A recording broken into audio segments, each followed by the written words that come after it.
তোমার কলেজে পড়া বহুত ছেলে নামাজ পড়ে, তুমি যুবক কেন পারবা না? এটা মাত্র জাস্ট ইচ্ছার উপরে। কাজেই তুমি শাবাবাকা কাবলা হারামিক, বার্ধক্য আসার আগে যৌবনকালকে কাজে লাগাও। বুড়ো হয়ে গেলে ব্রেনে ধরে না। আমি 2013 সালে 20 জনের একটা জামাত নিয়ে গেছি কিশোরগঞ্জ পাকুন্দিয়া থানায় তবলিগ। আমরা 3 জন ছিলাম আলেম আর 12 জন ছিল যুবক, বাকি 5 জন ছিল তারা পাবলিক বুড়ো। এই যে 12 জন যুবক স্কুল কলেজের ছাত্র, এরা আলিফ বে কিছুই জানতো না, ইংরেজিতে তো সব ভালো পারদর্শী, দুনিয়ার সব বিদ্যা পারে, আরবি পারে না। আমরা বললাম যে তোমাদেরকে কোরআন শরীফ পড়া শিখাবো, তোমরা কি রাজি? ওরা কয় হুজুর তাহলে তাই হোক, ফাজাইলে আমালা তবলিগি নিসাব থাক। এই খবর কইছি। এখন আমির সাহেব আবার কোরআন শরীফ পড়ার পক্ষে না, কারণ উনার যা আছে ধরা পড়ে যাবে না। সে আমির সাহেব যে কোরআন শরীফ পড়তে পারে না, যদি এখন পড়াতে বসি তাহলে ধরা খেয়ে যাবে না। এই যে আমির সাহেব না, তবলিগের মধ্যে কোরআন পড়াপড়ি নাই, তবলিগের মধ্যে কোরআন পড়াপড়ি না, খালি ভাজাইলে আমালা তবলিগের নিসাব আছে। আমাকে নো টাক বা টুসকুত কথা মোটে কবি নে বুড়ো। যেই তবলিগে কোরআন পড়া নাই ওইটা করে তবলিগ হতে পারে? জোরে বলেন পারে? সম্পূর্ণ ধোঁকার তবলিগ। কিয়ামতের ময়দানে একবারও আল্লাহ জিজ্ঞেস করবে না ফাজাইলে আমালা তবলিগে নিসাব পড়ছিস কিনা, কিন্তু কিয়ামতে নামাজ জিজ্ঞেস হবে। আর নামাজ ভাঙ্গার কারণ 19টা, তার ভিতরে 1 নম্বর নামাজে কিরাত অশুদ্ধ পড়া। ঠিক কি ঠিক না? কাজেই কোরআন জিজ্ঞাসা হবে, তোর ফাজাইলে আমাল তবলিগে নিসাব জীবনে জিজ্ঞাসা হবে না। আমি অবজ্ঞা করছি না, ওটা পড়বেন ফাও টাইমে পারলি পড়বেন। অথচ তবলিগের ভিতরে 2.5-3 ঘন্টা ফাজাইলে আমালা তবলিগে নিসাব, আর কোরআন সুরো মস্ক করার জন্য 10 মিনিট। দেখি যে কয় মূর্খ বসে বসে মস্ক করতেছে, তা শুনি হাসতে হাসতে গড়ে যাই। আমি বাড়ি দিয়ে দাঁড়াই শুনতেছি যেটা কি করে, ইয়ানা বুধু ইয়ানা স্টাইল পড়াচ্ছে, তাহলে পড়া আলা কি বলবে না? পড়ানো এলাকা ইয়ানা বুধু ইয়ানা স্টাইল। উনি আবার তবলিগের আমির সাহ হুজুর, মৌলবীকে মোটা মোসে বান্ধে না, মৌলবী লাগে কোন সাগে। খুব মেজাজ গরম হয়ে যাচ্ছে, খুব কন্ট্রোল করতে আমার কষ্ট হচ্ছে। আমারে কয় হুজুর আল্লাহর রাস্তায় সময় লাগাইছেন, কোনদি কি কর দরকারেরই এ সহ্য করা যায়? আমি লাগাইছি মানে 12 বছর পড়ছি, এই 12 বছর আল্লাহর রাস্তায় লাগাইছি। আর আজকে 33 বছর হাদিস পড়াই, বুখারি পড়াই, আদেশ বরি ওয়াজ করি পড়ে, কই ও না হুজুর ও না, তাই কি পিকনিক খাওয়া? আমি কি আরিতে, আমি কি শয়তানের রাস্তায় কাছে সময় লাগাচ্ছি? তোর যদি আমার এটা ভালো না লাগে, আয় তুই বুখারি পড়া, আমি যাব তবলিগি। কথা কর না কে? তুই মুসলিম শরীফ পড়া, আমি তবলিগি যাব। তোর পেটের মধ্যে বোমা মারলি একটা বা বেরোয় না, তোর পেটের মধ্যে জাল খেয়েও দিলে একটা আলিফ বেরোয় না। আর তুই ইয়া না বুঝো ইয়া আনাস্তাইন কই আমির সাজি তার আলেমুলা মারে যে ময়দানে যে মারিস, এবার ইস্তেমায় খেলা হবে। কথা কর, এবার ইস্তেমায় খেলা হবে, আসিস। ইস্তেমার মাঠ এবার 3 দিনই শেষ হবে না, একেবারে 1 সপ্তাহ পর্যন্ত বসে থাকবো সে জায়গা। আয় ইস্তেমা দেখাই ছেড়ে দেবো। চুপ করে ভদ্রতার সাথে তবলিগ করতে চাইছিলাম, তা করতে দিলি না। কাছাই দিয়ে তবলিগ করবো এবার। সহ্য হচ্ছে, কষ্ট হচ্ছে। আল্লাহু আকবার। যুবক যৌবনকালে ব্রেন ভালো থাকে। আমি ওই 12 জন, আমরা 3 জন হুজুর ভাগ করে নিছি, 3 জনে 12 জন যুবকরে আর বুড়ো কয়জন রে ভাগ করে নিছি কোরআন শরীফ পড়া শিখাবো। মাত্র 38 দিনের ভিতরে আলিব্বা থেকে ওই 12 জন যুবক বেরেন ভালো, ওদেরকে কোরআন শরীফ পড়া শিখাইয়া 8 পারা সবক পড়ায় আনছি। বুড়োরা ওই একই টাইম পড়ছে, কিন্তু মাথা শক্ত হয়ে গেছে, কাদা শক্ত হয়ে আঠাইলি কেটা শক্ত হয়ে গেলে ওর মধ্যে কিছু ঢোয় না, মাটি টাইট হয়ে যায়। ও বুড়োর মাথার মধ্যে ঢোকে না। তারপরও মোটামুটি কুত্তি যাইয়া অক্ষর চিনাইয়া জের জবর আর জজম তাসদিদ পর্যন্ত শুয়ে ফেলাইছিলাম। আর এক চিল্লে থাকতে পারলে 1 মানুষ বানায় নিয়ে আসতে পারতাম। ওলামাই কেরামের সাথে তবলিগ আর পাবলিকের সাথে তবলিগ জীবনে এক দরে বিক্রি হয়। আলেমের সাথে গেলে সব শেখা যায়, সবচাইতে বড় কথা কোরআন শেখা যায়। কথা কন ঠিক? আমার যুবক বন্ধুরা তোমরা রেডি হও, আমি তোমাদের জন্য কাবার গিলাপ ধরে দোয়া করব। আল্লাহ যেন সবাইরে মক্কা মদিনা জিয়ারত নসিব করে, আল্লাহ যেন সবাইরে শুদ্ধ করে কোরআন শিখার তৌফিক দান করে। এই বছর ইস্তেমায় যাইতে হবে, রেডি? ইস্তেমায় যাইতে হবে, একটু হাত দেখাই কারা কারা এবছর ইস্তেমায় যাবো ইনশাআল্লাহ। ইস্তেমায় যাবো ইনশাআল্লাহ। ইস্তেমার থেকে 1 চিল্লা 3 চিল্লা বেরিয়ে যাবো ইনশাআল্লাহ। আল্লাহর কোরআন শুদ্ধ করে না শিখে বাড়ি ফেরবো না ইনশাআল্লাহ। ঠিক আছে? চলে যাবা শাবাবাকা কাবলা হারামিক। বুড়ো কালে এইটা পারবা না। ওই 5 বুড়োর মধ্যে 1 বুড়ো, সে সেহরির পরের তে শুরু হচ্ছে, পরের দিন তারাবি পর্যন্ত মসজিদ হেরোই বেড়ে এগিয়ে ভাগিয়ে সেরাই বেড়ায় নিয়েছে। তাই সাফ করতে আমাকে জান শেষ। কারণ ওই কালটা তো ওই বয়সী, ওই বয়স তবলিগির বয়স না। কিন্তু আমরা যাই কোন সময় সব কিছুতে রিটার্ড করে তারপরে যাই সংসারে যখন পরিত্যক্ত, ওই পরিত্যক্ত বুড়ো একেবারে আতাল কুড়িয়ে চেনেন? গরু যেটা আতালে শুয়েতে আল চাষ করতে পারেন, অন্য বলে আতাল কুড়িয়ে। এই বাড়ির বুড়ো আতাল কুড়িয়ে হয়ে গেছে, ওইটা রেখে আব্বু তুমি তবলিগি যাও, তার মানে তুমি বাড়ি থাকলে আমরা আকাম করতে পারতেছি না। রমজান আসলে আতাল কুড়িয়ে দড়িয়ে বাঁধতেছেন যে এতে কাপে বসাই দিয়েছে, আবার 10টা দিন মসজিদে তো আমরা এই দিস গুণে একটু আকাম করি রাই, ঠিক না? আর তবলিগি এতে কাপে তো বসা, এতে কাপে বসে না। ও বুড়োর এতে কাপে বসার শক্তি না, এতে কাপে সই, এতে কাপে সই বিছানা কেতে বানানো রয়েছে, ও এনে নিয়ে আতা সাইন করে শোয়াই দিয়েছে, তাও থাকবে না। কই মাসের মতো কানে আটতে আটতে দরজার ধারে মাথা বার হইতেছে। উলাপান বাড়ি দিয়ে খেলাধুলা, নান্টু দুটিয়া বিড়ি দিয়ে যা, উনি এতে কাপে বইছে, এতে কাপে শুইছে। এই কুহরার কালে কিচ্ছু হয় না। যুবক এখনই সম্ভব, এবছর ইস্তেমায়ও যাব, টঙ্গি কি বলা হয় চরমুনায় যাব ইনশাআল্লাহ, ঠিক আছে না? আমাদের ইস্তেমা, আমাদের চরমুনার মধ্যে কোনো ভাগাভাগি নাই। আমরা সকলে সম্মিলিত উভয় দল, আমরা একসাথে উভয় দল না, আমাদের কাজের শাখা ভাগ, একই কাজ শাখা ভাগ, একই কাজ। এখানে চরমুনার ময়দানে এক কায়দায় করি, ইস্তেমার ময়দানে আর এক কায়দায় করি, কাজের শাখা ভাগ, ঠিক কিনা? শাবাবাকা কাবলা হারামিক, যৌবন কালটা কাজে লাগাও বার্ধক্য আসার আগে। ইন্নাকা আনতাল আলিমুল হাকীম। আল্লাহুম্মা আরিনাল হাক্কা হাক্কান ওয়ারযুকনা ইত্তিবাআহ ওয়া আরিনাল বাতিলা বাতিলাও ওয়ারযুকনা ইজতিনাবাহ। সকলে বলি আমিন। একটু দুরূদ শরীফ পড়ি, আল্লাহর রহমত বেড়ে যাবে 10 গুণ। আল্লাহুম্মা সাল্লি আলা মুহাম্মাদিন ওয়া আলা আলি মুহাম্মাদ কামা সাল্লাইতা আলা ইব্রাহিম ওয়া আলা আলি ইব্রাহিম ইন্নাকা হামিদুম মাজিদ। আল্লাহুম্মা বারিক আলা মুহাম্মাদিন ওয়া আলা আলি মুহাম্মাদ কামা বারাকতা আলা ইব্রাহিম ওয়া আলা আলি ইব্রাহিম ইন্নাকা হামিদুম মাজিদ।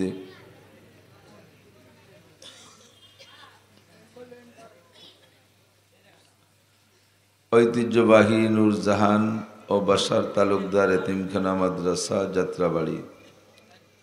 যাত্রাবাড়ি সদরপুর ফরিদপুর বাংলাদেশের উদ্যোগে আয়োজিত ৪৩তম বার্ষিক ওয়াজ মাহফিল।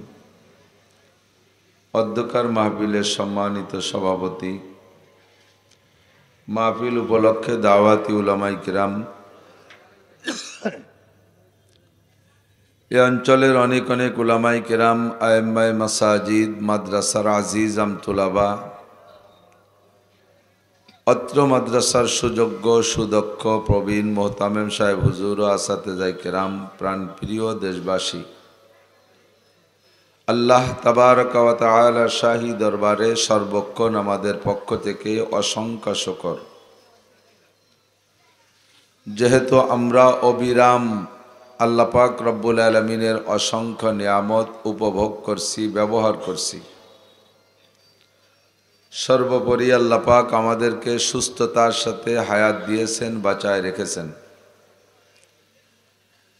এবং এ অঞ্চলের লক্ষ লক্ষ মানুষের মধ্য থেকে বাছাই ছাঁটাই করে আজকে এই সাময়িক জান্নাতের বাগানে বসার জন্য, কিছুক্ষণ বসবাস করার জন্য আল্লাহ পাক আমাদেরকে উপযোগী মনে করে, যোগ্য মনে করে ডেকে এনেছেন এবং বসার তৌফিক এনায়াত করেছেন। এজন্য শুকর আদায় করি আলহামদুলিল্লাহ।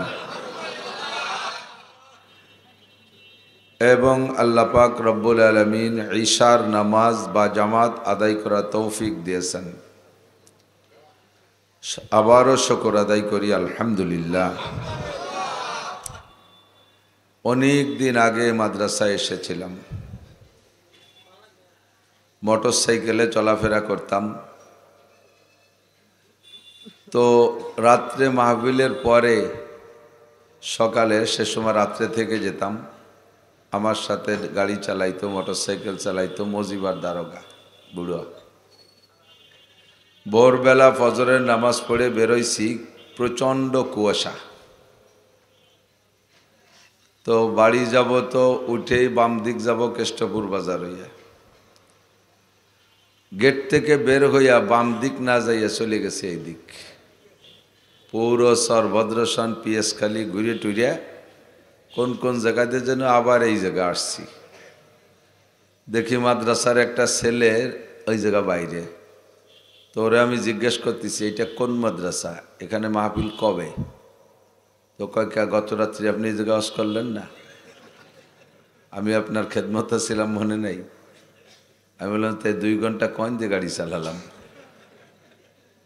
ওই যে কুয়াশার মধ্যে বেরোয় গেছি, আর আসার সুযোগ পাইনি। শুক্রিয়া যে হুজুররে আমি সে সময় যেমন দেখে গেছি, সে সময় আমার দাড়ি পাকে নাই, আমি পাইকা বুড়ো হয়ে গেছি, হুজুর সেই রকমই রয়েছে। হুজুরকে আল্লাহ তাআলা এভাবে সুস্থতার সাথে হায়াতে তো এবার বাড়াই দিক, সবাই বলে আমিন। দেখতে দেখতে হায়াত শেষ হয়ে যাচ্ছে। হো রহি হায় অমর মিসলে বরফ গল। মানুষের হায়াত বরফের মতো, বড় এক চাক বরফ নতুন করে আনি রেখে দেবেন, কিভাবে গলতেছে চোখে বোঝা যায় না, অথচ ধীরে ধীরে ছোট হতেই তালে আছে, ছোট হতেই তালে আছে। যাদের বয়স 60-70, আমরা বলি বয়স বেড়ে গেছে, অনেক বয়স হয়ে গেছে। 70 বছর বয়স মানে অনেক বয়স হয়ে গেছে, বয়স বেড়ে গেছে। আসলে বয়স বাড়ছে না কমছে? আপনার বয়স 70 হয়ে গেছে, বরাদ্দ আছে 80, তার থেকে 70 চলে গেলে বয়স বাড়ছে না কমছে? কমছে, বয়স বাড়ে নাই। প্রতিনিয়ত আমাদের বয়স কমতে তালে আছে, ঠিক না? আমার মা আমাকে বলতেন, বাবা আমাদের ছুটি শেষ। আল্লাহ পাক রুহের জগৎ থেকে দুনিয়ায় আমাদেরকে ছুটি দিয়ে পাঠাইছে কিছুক্ষণের জন্য। সেনাবাহিনীতে চাকরি করে 2 মাস, মাঝে মাঝে বছরে 2 মাস ছুটি পায়। যেদিন বাড়ি আসে সেদিন পয়সা করি পকেট ভরে নিয়ে আসে, খাবার দাবার নিয়ে আসে, বউ থাকলে শাড়ি চুড়ি নিয়ে আসে, ছেলে মেয়ে থাকলে ছোটদের জন্য অনেক কিছু নিয়ে আসে, আব্বা মা থাকলে তাদের জন্য নিয়ে আসে। আসার সময় অনেক পয়সা করি নিয়ে আসে, আর 2 মাস টাইম সামনে, একটা আনন্দ নিয়েই আসে বাসায়। প্রথম দিক দিয়ে কোনো চিন্তা থাকে না, 1 মাসের মধ্যে কোনো চিন্তা নাই, 1.5 মাসের মধ্যে কোনো চিন্তা নাই, 1.25 মাসের মধ্যেও মাথায় কিছু আসে না। শেষের দিক যাইয়া 2-4 দিন থাকতে রাত্রে শুয়ে শুয়ে লম্বা একটা হাই ছাড়ে। বউ জিজ্ঞেস করে, সবই তোমার আছে, আমিও তোমার কাছে আছি, এত লম্বা হাই ছাড়ো কেন? তো হাই ছাড়ে আর কি কয়, ছুটি শেষ। কতক্ষণ কি কয়, ছুটি শেষ, আর মাত্র 3 দিন। পরের দিনকে আর মাত্র 2 দিন, পরের দিনকে আর মাত্র 1 দিন, পরের রাত্রে ঘুমাই না, খালি কান্দে। এই ছুটি শেষ, 2 মাস ছুটি, আবার চাকরিতে জয়েন করবে, আবার তো আর একদিন ইনশাআল্লাহ বেঁচে থাকলে আবার 1 বছরের পরে যে এরকম 2 মাস ছুটি পাবে, ঠিক না?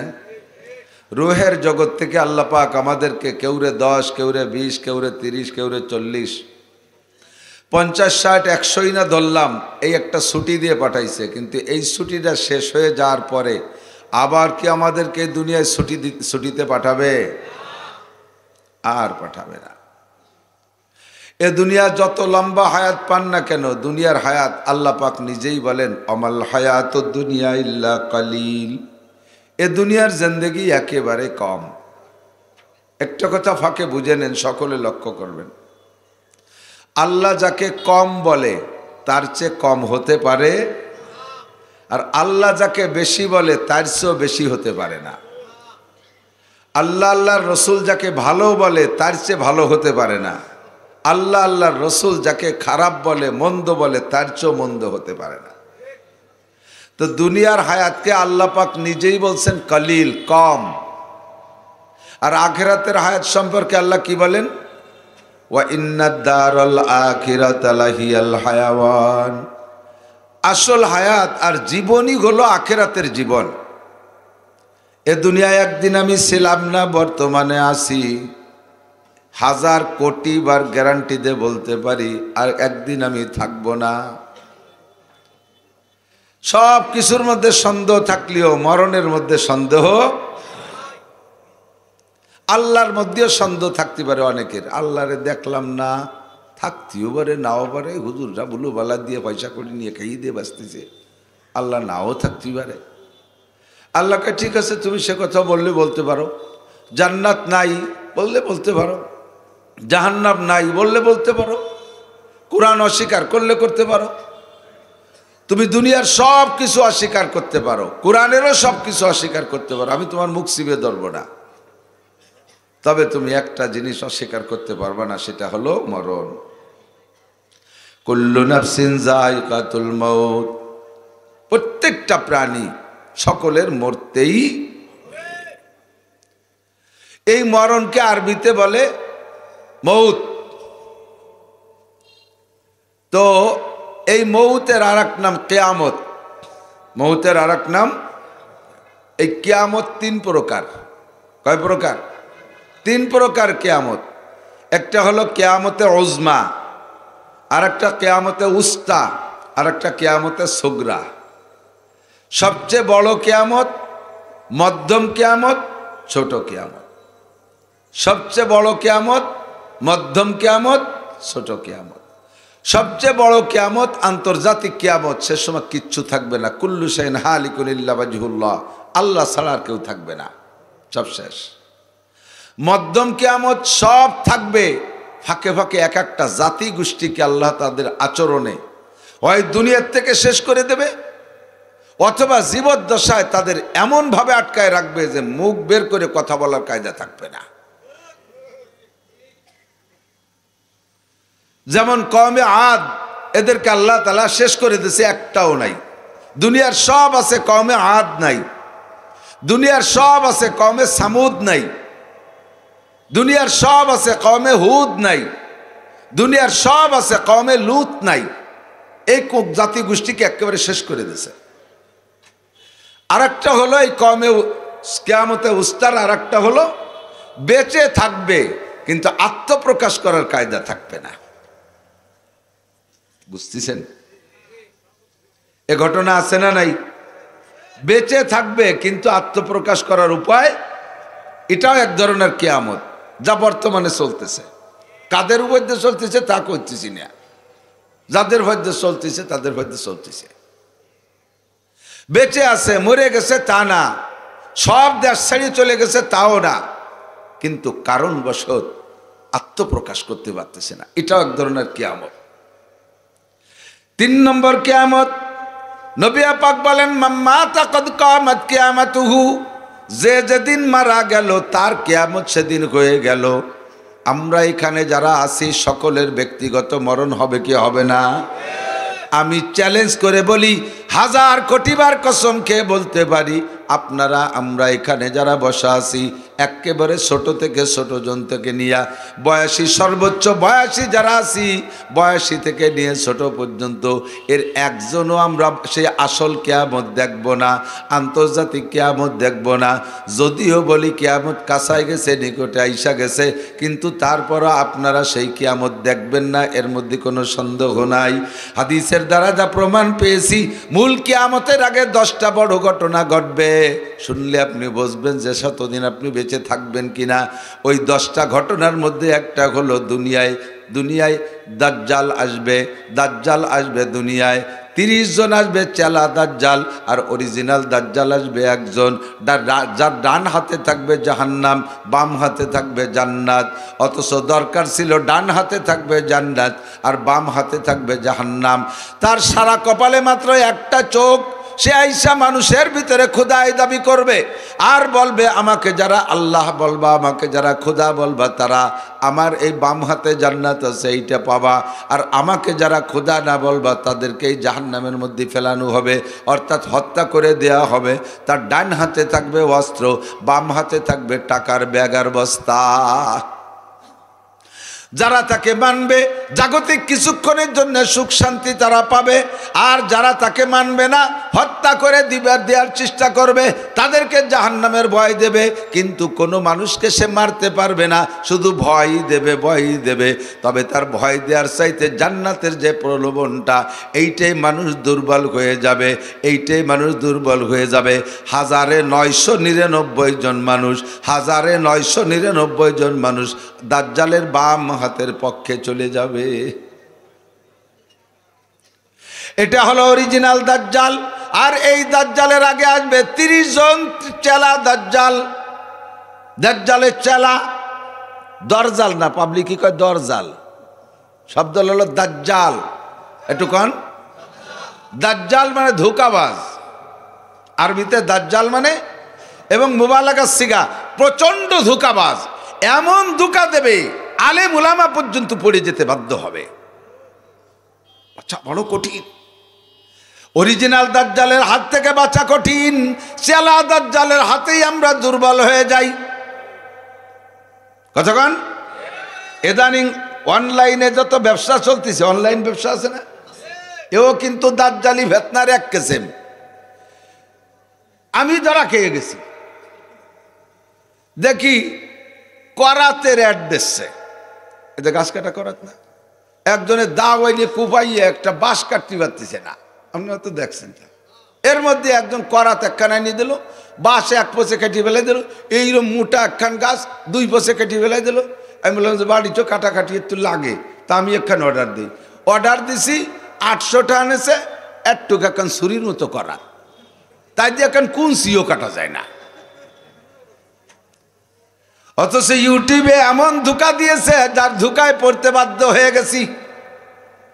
হাজার হাজার চলতেছে দাজ্জালি ফিতনা। আর সবচাইতে বড় হলো পশ্চিমারা আমাদের মাঝে দাজ্জাল হিসেবে আসছে। ব্যারাক দাজ্জাল, অ্যাডামস দাজ্জাল, কারিতাস দাজ্জাল, বিআরডিবি দাজ্জাল, গ্রামীণ ব্যাংক দাজ্জাল, আশা দাজ্জাল, প্রশিকা দাজ্জাল, এইরকম যত এনজিও আছে সব এনজিও দাজ্জাল। বাম হাতে তাদের বস্তা ভরা টাকা আর ডান হাতে তাদের অস্ত্র। বাম হাতে বস্তা ভরা টাকা, ডান হাতে অস্ত্র।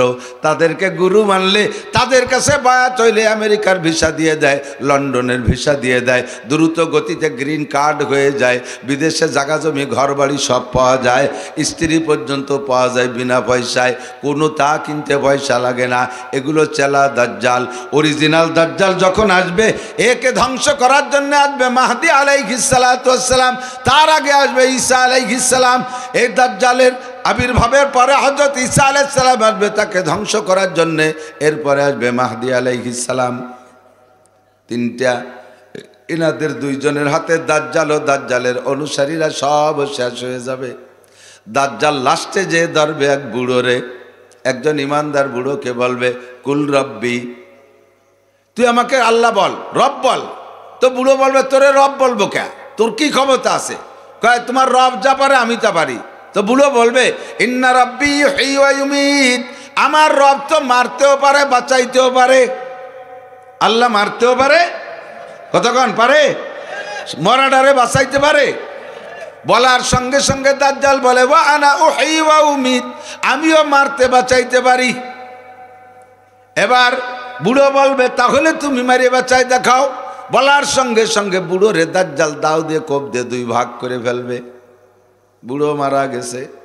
ইতিমধ্যে আবার 2টা টুকরোকে এক জায়গা করে কবে কুম দাঁড়ায় যাও, সুস্থ হয়ে যাও, জীবিত হয়ে যাও। বুড়ো আবার তাজা হয়ে যাবে। তাজা হওয়ার পরে বুড়োকে বলবে তুমি কিছুক্ষণ আগে 2 টুকরা হয়ে মারা গেছিলে, তা কি তোমার মনে আছে? হ্যাঁ তুমি মেরে ফেলছিলে, এখন আবার তোমার আমি বাঁচাইছি, তা তো দেখলে, তাহলে আল্লাহর যে গুণ তা তো আমার মধ্যে আছে, তা তুমি পাইলে, এবার আমাকে রব বলবা কিনা? এবার বুড়ো বলবে আমার এখন 100% একিন হয়ে গেছে তুই সেই দাজ্জাল। আগে একটু সন্দেহ ছিল যে সেই দজ্জাল না কোন দজ্জাল, তুই যখন আমার মাইরিয়ে বাঁচাতে পারছিস তাহলে বুঝছো যে অরিজিনাল তুই দজ্জাল, তোরা জীবনেও কোনোদিন রব বলবো না। এবার দাজ্জাল আর ওই বুড়োকে দ্বিতীয়বার মারতে পারবে না। এমন করে কিছু আল্লাহ ওয়ালা দিনদার ইমানদার পরহেজগার মানুষ থাকবে, তাদেরকে দাজ্জাল ক্ষতি করতে পারবে না। দাজ্জালের পরে আসবে দাব্বাত ইয়াজুজ মাজুজ। ইয়াজুজ মাজুজ দীর্ঘদিন পর্যন্ত মানব জাতির উপরে তাণ্ডব চালাবে। আসমান থেকে বিশাল একটা বৃষ্টি হইয়া ইয়াজুজ মাজুজের বংশ ধ্বংস হয়ে যাবে। এরা পয়সা চলে যাবে সাগরে। মানুষের পায়ের নিচ দিয়ে হাঁটু পরিমাণ রক্ত পরিমাণ হবে, হাঁটু পরিমাণ প্রায় রক্ত হয়ে যাবে। ইয়াজুজ মাজুজের রক্তে রঞ্জিত হয়ে যাবে, দুনিয়াটা গন্ধ গন্ধ হয়ে যাবে। বিশাল একটা বৃষ্টিতে ভাসায় নিয়ে সাগরে নিয়ে চলে যাবে। এর কিছুদিন পরে আসবে দাব্বাতুল আরদ, একটা প্রাণী আসবে চতুষ্পদ জন্তু, এত বড় বডি, তার বসতে 1 বিঘে জায়গা লাগবে, 4টে পা আছে গরুর মতো, ঘোড়ার মতো, মানুষের মতো 2টা হাত থাকবে, আবার পরীর মতো পাখির মতো 2টা ডানা থাকবে, উড়তেও পারবে হাঁটতেও পারবে। এই প্রাণীটা সারা দুনিয়ায় 40 দিনের ভিতরে বিচরণ করবে। ও কোনো যানবাহনে গাড়ি ঘোড়ায় উঠবে না। সারা দুনিয়াকে 40 দিনের ভিতরে একটা চক্কর লাগাইয়া সারা দুনিয়ার মানুষকে 2 ভাগে বিভক্ত করবে। ওর ডান হাতে থাকবে মুসা আলাইহিস সালামের লাঠি, বাম হাতে থাকবে সুলাইমান আলাইহিস সালামের আংটি। প্রত্যেকটা মানুষের কপালে যাইয়া আংটি দিয়ে ছোঁয়া লাগাবে। এই কম্পিউটার আংটি চোখে কপালে ছোঁয়া লাগানোর সঙ্গে সঙ্গে মোমেন যারা, ইমানদার যারা, তাদের চেহারাটা পূর্ণিমার চাঁদের মতো উজ্জ্বল হয়ে যাবে। চেহারা যখন ফর্সা হয়ে যাবে, মুসা আলাইহিস সালামের লাঠি তার ডান হাতে, ওই লাঠি দিয়ে কপালে লিখে দিবে আনতা মুমিন, তুমি ইমানদার। আর যারা বেঈমান তাদের কপালে আংটি দিয়ে ছোঁয়া দেওয়ার সঙ্গে সঙ্গে চেহারাটা ব্ল্যাকবোর্ডের মতো কালো হয়ে যাবে। ওর কপালে লিখে দেবে কাফারা, তুমি কাফের, তুমি বেঈমান। মাত্র 40 দিনের ভিতরে গোটা দুনিয়ার মানুষকে 2 ভাগ করে ফেলবে। মোমেন আর কাফের 2 ভাগ হয়ে যাবে। এই 40 দিনের ভিতরে 2 ভাগ করার পরে হঠাৎ করে দাব্বাতুল আরদ, এই প্রাণীটা হারিয়ে যাবে, জগতে থাকবে না। ইতিমধ্যে হালকা একটা বাতাস আসবে পূর্ব দক্ষিণ কোণা থেকে। এই বাতাসে যত মুমিন দুনিয়ায় যাদের কপালে মুমিন লেখা আছে, এই মানুষগুলো সাকরাতে মউত ছাড়া, মৃত্যু যন্ত্রণা ছাড়া, রোগ লাগবে না, ব্যাধি লাগবে না, কেউ মারা লাগবে না। অনায়াসে যে জায়গা আছে ওই জায়গা হঠাৎ করে পড়ে মারা যাবে। সবাই ইমানের সাথে কলেমা পড়তে পড়তে দুনিয়ার থেকে বিদায় নেবে। সব মানুষ মারা যাওয়ার পরে এদের জানাজা করার মতো একজন ইমানদার থাকবে না, কাফন দাফন করার মতো কোনো ইমানদার থাকবে না, এদের কবর খনন করার মতো ইমানদার থাকবে না। এরা যাবে কোন জায়গায়? যে জায়গা পড়ে মারা যাবে ওই জায়গা মাটি ফাঁকা হয়ে কবর হয়ে যাবে, আর ওই কবরের মধ্যে দাফন হয়ে যাবে। সমস্ত মানুষকে সামনে করে ফেরেশতারা জানাজার নামাজ পড়াবে। এই মানুষগুলো দাফন হয়ে যাওয়ার পরে দুনিয়ায় আর একজন ইমানদারও থাকবে না, সব মানুষ কাফের আর কাফের। আল্লাহু আকবার। এই কাফেরদের উপরে 3 রাত 3 দিন বিশিষ্ট একটা রাত আসবে। সূর্য উঠবে না, চন্দ্র উঠবে না, আকাশে তারকা থাকবে না, দুনিয়ায় কোনো কারেন্টের বাতি থাকবে না, আগুন পর্যন্ত জ্বালাইতে পারবে না। গোটা দুনিয়া একটা বিশাল অন্ধকার থাকবে 3 দিন পর্যন্ত। 303 24 72 ঘন্টা। এই 72 ঘন্টার ভিতরে দুনিয়ায় কারবালা শুরু হয়ে যাবে। মা বাপ ভাই বোন সব বিচ্ছিন্ন হয়ে যাবে। কান্নাকাটির রোল পড়ে যাবে। বিশাল একটা ভয়াবহ অবস্থা, মনে হবে যেন কিয়ামত শুরু হয়ে গেছে। মানুষে খাদ্য সামগ্রী খুঁজে পাবে না, পায়খানা করে খাওয়া শুরু করবে, পেশাব করে পান করা শুরু করবে।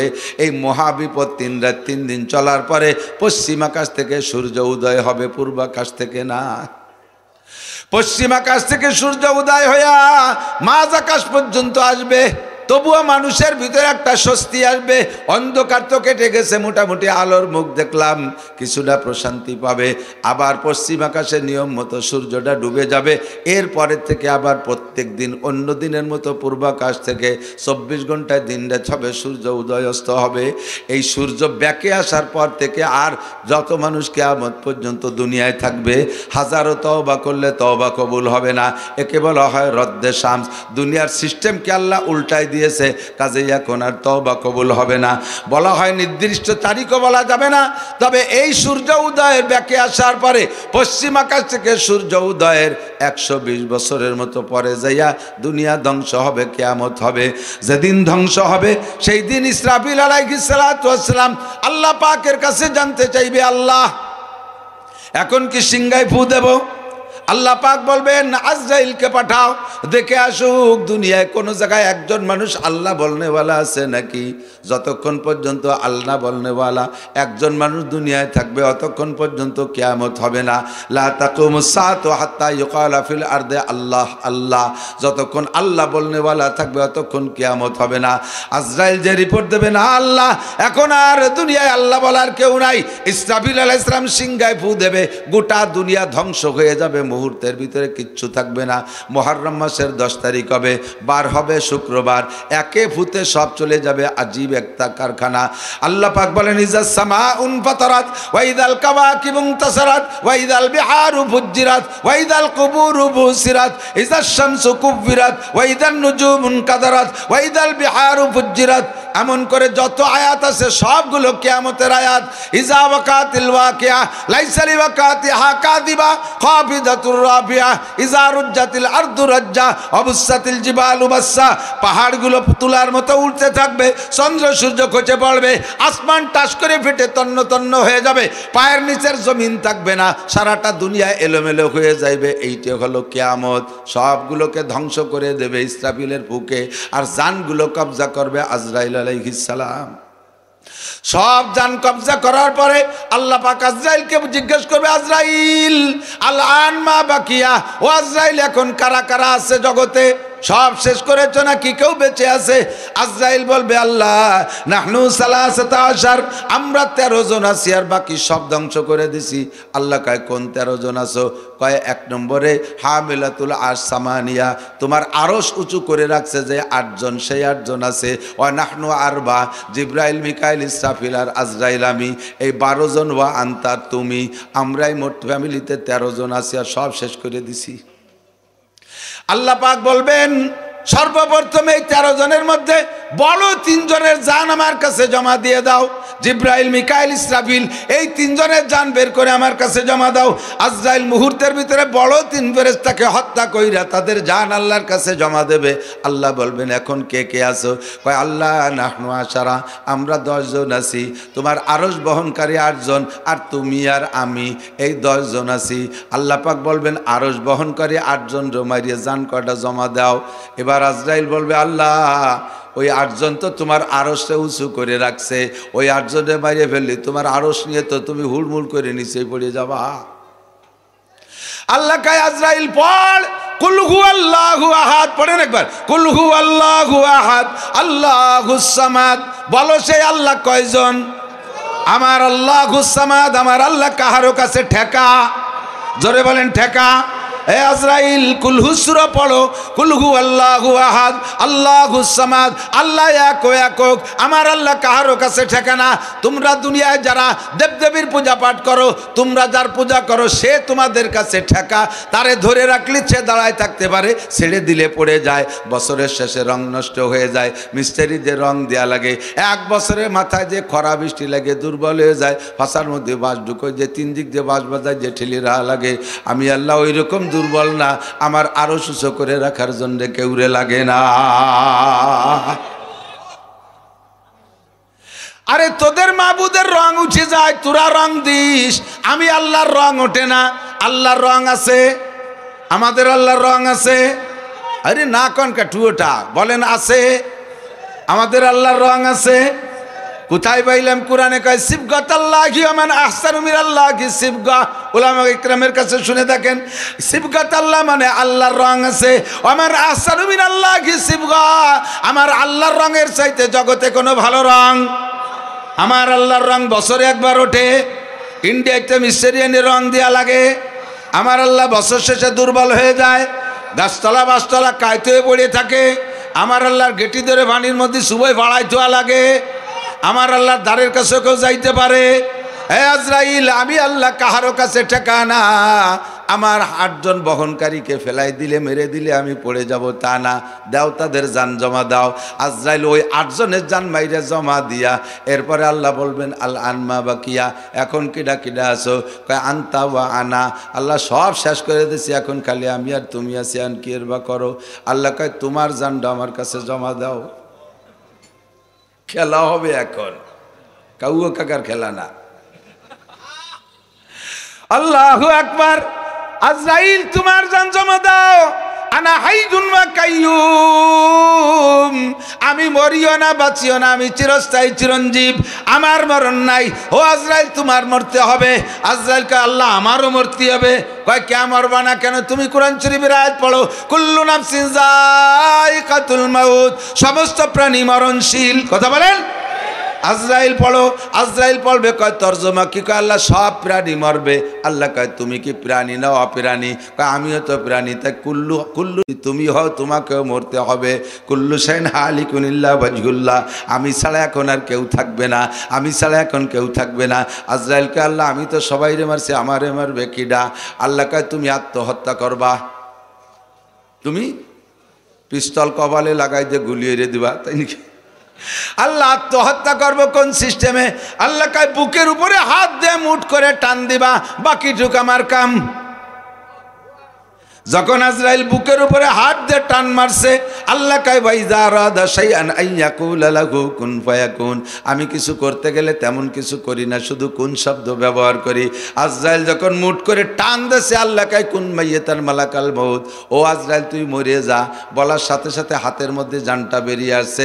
আজরাইলের জান যখন বেরিয়ে যাইবে, তখন আজরাইল এমন জোরে একটা চিৎকার মারবে, যদি ওই সময় সারা দুনিয়ার সমস্ত প্রাণী থাকতো, আজরাইলের মুখের এই চিৎকার আওয়াজে সমস্ত প্রাণী কলিজা ফাইটা মারা যাইতো। দোস্তরে, আজরাইলও মরবে, জিবরাইলও মরবে, ইসরাফিলও মরবে, আজরাইল সব প্রাণী মরবে, একজনও বেঁচে থাকবে না, সব চলে যাবে। আমি আপনি মরবো না বাঁচবো? মরবই মরবো, ঠিক না? তবে কবে মরবো জানা আছে। আল্লাহ কাইন্নাল্লাহু ইনদাহু ইলমুস সাআহ, আরে 3টে কিয়ামতের একটারও ডেট কেউরে বলে দেই নাই। ওই বড় কিয়ামত কবে হবে তাও বলে দেই নাই, আর মাঝারি কিয়ামত কার কবে হবে তাও জানো না, 10-20 মিনিট আগেও জানো না যে কোন জায়গা যাইতে হবে, সময় মতো চলেই যাওয়া লাগবে। আর 3 নম্বর কিয়ামত, ব্যক্তিগত কিয়ামত কার হবে কেউ জানো না, কোন সময় কবে হবে কেউ জানো না। আজকে ফজরের নামাজ পর্যন্ত বেঁচে থাকবো, কের গ্যারান্টি আছে? একজন শক্তিশালী যুবক খালি কও যে আমি বেঁচে থাকবো, আমাকে বাড়ির ধারে যাইতে দেব না আজরাইল। আমরা 7 ভাই তাগড়া তাগড়া জুয়ন, আজরাইল আসলে বাঁশের লাঠি দিয়ে বাড়ো চিট করে বেলায় দেব, আমরা মরবো না, খালি একটু কয়ে দেখো। আল্লাহ কয় তাহলে তোরে মারবো এই জায়গা ফেলাইয়ে, তোরে হেন তো উঠতে দেবো না। এ ঘটনা ঘটতে পারে? পারে পারে পারে।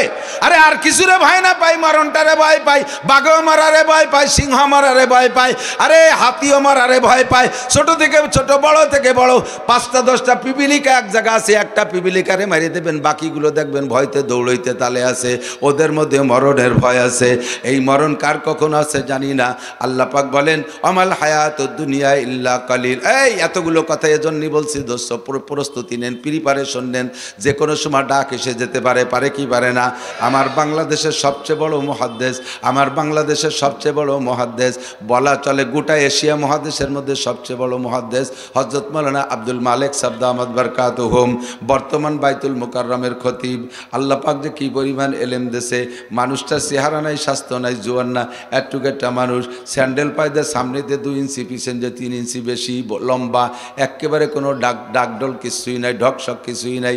আল্লাহ যে কি পরিমাণ এলেম দেশে, মনে চাই যে সবসময় আব্দুল মালিক সাহেবরে কোলে করে গালে মুখে চুমো খাই। এত বড় মানুষটাকে আল্লাহ বাংলার জমিনে পাঠাইছে। ওনার হাদিসের দর্শে একদিন বসছি, হাদিস পড়াইতেছে, হাদিস পড়ানোর ফাঁকে ফাঁকে মুখে কয় আস্তাগফিরুল্লাহ ওয়া আতুবু ইলাইহি লা ইলাহা ইল্লাল্লাহ। বারবার দেখি 2-1টা হাদিস পড়ায় আর বলে কয় আস্তাগফিরুল্লাহ ওয়া আতুবু ইলাইহি লা ইলাহা ইল্লাল্লাহ, আল্লাহু আকবার। জিজ্ঞেস করতে সময় পাই না, তবে আমি নিজে নিজে বুঝে নিছি এই আমলটা উনি কেন করে। কয় আস্তাগফিরুল্লাহ ওয়া আতুবু ইলাইহি পড়া বিগত গুনাহ থেকে তওবা করে রেডি থাকে। আস্তাগফিরুল্লাহ ওয়া আতুবু ইলাইহি তার মানে আল্লাহ ক্ষমা চাই, ভবিষ্যতে আর গুনাহ করব না, তওবা ইস্তেগফার করে গুনাহ থেকে পবিত্র হয়ে যায়। আর লা ইলাহা ইল্লাল্লাহ পড়ে রাখে, কারণ এরপরে মরণ হলে আমার ইমানি মরণ হোক। চলাফেরা উঠা বসার ভিতর দিয়ে আল্লাহর বান্দার জবানে জারি আছে আস্তাগফিরুল্লাহ ওয়া আতুবু ইলাইহি লা ইলাহা ইল্লাল্লাহ। পড়বেন না আপনারা? পড়বেন না? আস্তাগফিরুল্লাহ ওয়া আতুবু ইলাইহি লা ইলাহা ইল্লাল্লাহ। আমি রেডি। আস্তাগফিরুল্লাহ ওয়া আতুবু ইলাইহি এর মানে আমার সব গুনাহ থেকে আমি ক্ষমা চেয়েছি, আমি এখন তওবা করে পরিষ্কার। আর হাদিসে আছে মান কানা কিরু কালামিহি লা ইলাহা ইল্লাল্লাহ ফাদাখালাল জান্নাহ। যেই লোকটার মরণের সময় লা ইলাহা ইল্লাল্লাহ নসিব হইল, ওই লোকটা যেন মরণে জান্নাতে চলিয়াই গেল। আমার জান্নাতি কামনা। কথা বলেন ঠিক কি ঠিক না? তাহলে আমি 24 ঘন্টা রেডি থাকতে হলে 2টা ওয়াজিফা জবানে লাগবে। আস্তাগফিরুল্লাহ ওয়া আতুবু ইলাইহি। ছোট্ট তওবা বলেন আস্তাগফিরুল্লাহ ওয়া আতুবু ইলাইহি, আস্তাগফিরুল্লাহ ওয়া আতুবু ইলাইহি, আস্তাগফিরুল্লাহ ওয়া আতুবু ইলাইহি। আর মরার জন্য রেডি থাকেন, পড়ে ফেলেন লা ইলাহা ইল্লাল্লাহ, লা ইলাহা ইল্লাল্লাহ, লা ইলাহা ইল্লাল্লাহ। এত ছোট্ট আমল করে আপনি 24 ঘন্টা রেডি থাকতে পারেন। ধান কাটার মধ্যে আপনি এই তওবা পড়তে, তওবা আর কলেমা পড়া সম্ভব কিনা? ধান কাটতেছেন পড়েন আস্তাগফিরুল্লাহ লা ইলাহা ইল্লাল্লাহ। আরে খেতে কাজ করতেছেন আস্তাগফিরুল্লাহ লা ইলাহা ইল্লাল্লাহ। ব্যবসা বাণিজ্য করতেছেন তার ফাঁকে ফাঁকে আস্তাগফিরুল্লাহ লা ইলাহা ইল্লাল্লাহ, আস্তাগফিরুল্লাহ ওয়া আতুবু ইলাইহি লা ইলাহা ইল্লাল্লাহ। আমার মা বোনরা সংসারের কাজ করতেছেন, ফাঁকে ফাঁকে পড়তে থাকেন আস্তাগফিরুল্লাহ ওয়া আতুবু ইলাইহি লা ইলাহা ইল্লাল্লাহ। আমার হায়াতের কোনো গ্যারান্টি নাই। আমাকে দিয়ে দুনিয়ায় যত প্রয়োজন হোক না কেন, আমার দিক আমাকে দিয়ে দুনিয়ায় যত প্রয়োজন হোক না কেন, আমার সময় হয়ে গেলে আমাকে কেউ ধরে রাখতে পারবে? কথা বলেন পারবে? এখন আমরা যারা ছোট ছোট সন্তানের আব্বা আছি, যারা বুড়ো হয়ে গেছে বাপরা, তাদের ছেলে মেয়ে অ্যাডাল্ট হয়ে গেছে, বড় হয়ে গেছে, স্বনির্ভর হয়ে গেছে, এখন বুড়ো আব্বা আমার দরকার নাই।